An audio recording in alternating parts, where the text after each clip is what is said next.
going to turn over to Mark Dunlea from 350 NYC for closing remarks. We've fit a lot of presentations in today. Thank you for bearing with us, but I'll turn the mic over to you. Thank you. Thank you, Jeremy. So thank you all who stayed for the end. I understand we might have a few minutes of an open discussion. Yeah. At least John has suggested that.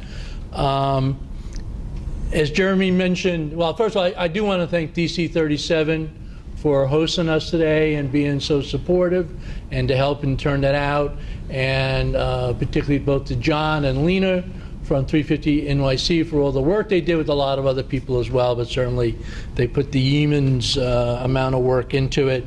Thank you to all the speakers who were great. We have Joe Friendly here has been videotaping this, and presumably we'll have that available for people to see, so that will be quite helpful.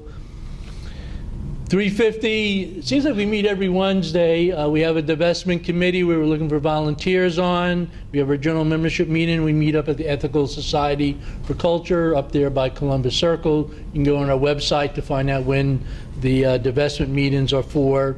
We want to win this issue, and we're very excited that 350 International, who's in the audience, has decided to really make New York State and New York City one of their principal focus for the coming year, and they're really going to be bringing a lot of extra energy. In fact, they're going to relaunch their campaign around divestment for New York City and New York State on Monday. We're going to need a lot of people to be involved in this effort. I was very appreciative that both, particularly John Adler, Ray, basically participate on the various pension boards. What John told us was, believe it or not, it seems to be going a little bit slower than what we heard about 2 weeks ago. We do hope that after about a year, very shortly, that the consultant firm that's going to do the study on climate risk is going to be selected. John had previously told me that he thought once that consultant was hired, that it would only take a few months to do the actual report. And so that sometime early in 2017, at this point maybe March, maybe April, that report will come back. And at that point, the idea was they were going to try to move to a vote as to what type of action they were going to take. And we, of course, at least at 350 NYC, will be advocating that we divest. We have over $3 trillion been divested worldwide since 350 started the campaign. That number will be probably increased quite significantly when we give this year's annual report. But we did get California to divest from coal. We believe that New York City is in the process of divesting from coal. That's being done in executive session. But it'd be great to have New York City really be the first major city in the United States to divest. And there's a rumor that next year is an election year for New York City. And I usually find that for some reason, elected officials are much more responsive when they're running for office and are seeking your vote. So this would be particularly a good year to be conversing with our friendly legislators about why we want to get out of fossil fuels. One of the things I think 350 has talked about is starting to send people to the monthly meetings of the trustees of the pension funds so that they see it as a visible presence on that.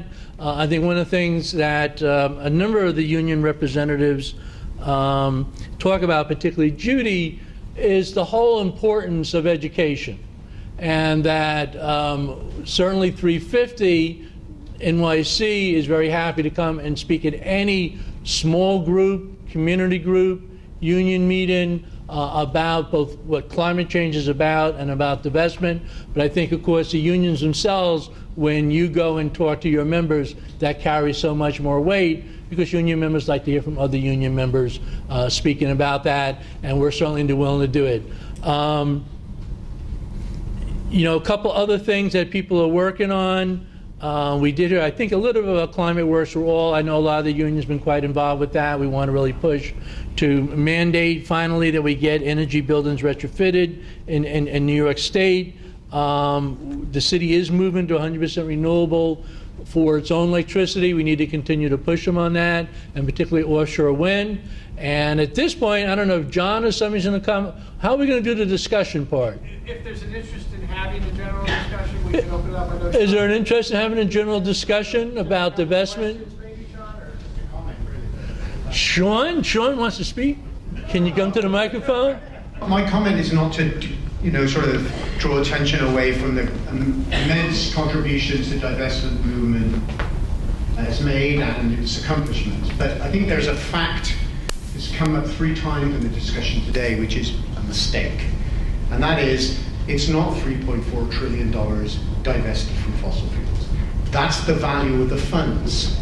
Those funds have made a decision to divest over a certain time frame from fossil fuels, of which those funds, about 5 to 7% on average, are invested in fossil fuels. So let's just be clear, when we say 3.4 trillion, what 350 says in its headline, which is accurate but it's been misunderstood by people, is that funds valued at 3.4 trillion have made decisions to divest in fossil fuels. You can easily mistake that as meaning 3.4 trillion has gone out of fossil fuels.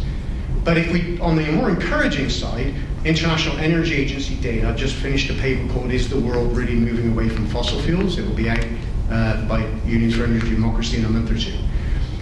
The upstream investment in fossil fuels and exploration is collapsing, and that's largely due to the oversupply. But at the other end of the problem, and this is something Tom didn't address in his comments, is that global consumption of gas and oil is going up.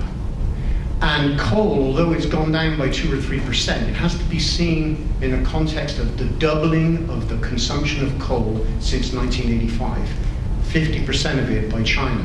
So we do have an emissions crisis, which the crisis of profitability in the fossil fuel sector suggests that things are going in the right direction, but that's largely due to the overproduction of coal, oil, and gas in the system.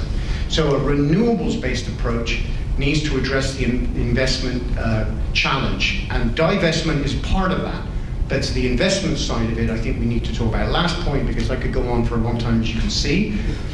Intergovernmental Panel on Climate Change says minimum annual investment in renewable power from now until 2050 needs to be over $1 trillion a year globally. The best year was $315 billion. That was last year. So we're a third of where we need to be. So when I hear about $51 billion in a pension fund looking for a 7% return on investment, it's not difficult to do the math. If you have a publicly regulated utility, you can charge for the electricity at that level of return. Why not do utility-owned generation? Why do power purchase agreements with multinationals that's going to cost a fortune? Let's do it union, let's set public municipal generation and go forward with a sort of a New Deal type approach to renewable power. Thanks, sorry for the speech, but I thought it was necessary.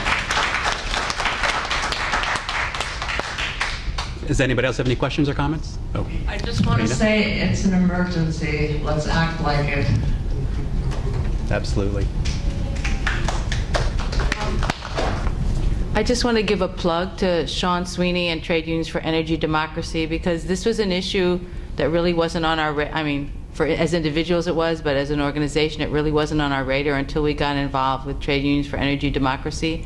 And the educational programs we put together were built around the documents and the information that were shared with us by TUED. And I do urge people in other organizations to consider joining, being a part of TUED and contributing to TUED. It's been instrumental in the ability of us to move our members and to get engaged and involved in this project. And you see the brilliance of Sean and his conversations. All right, any other questions or comments? All right, well, thank you all for coming. I think we had a great time, and I hope you all enjoyed it. Thank you very much. Thank you very much.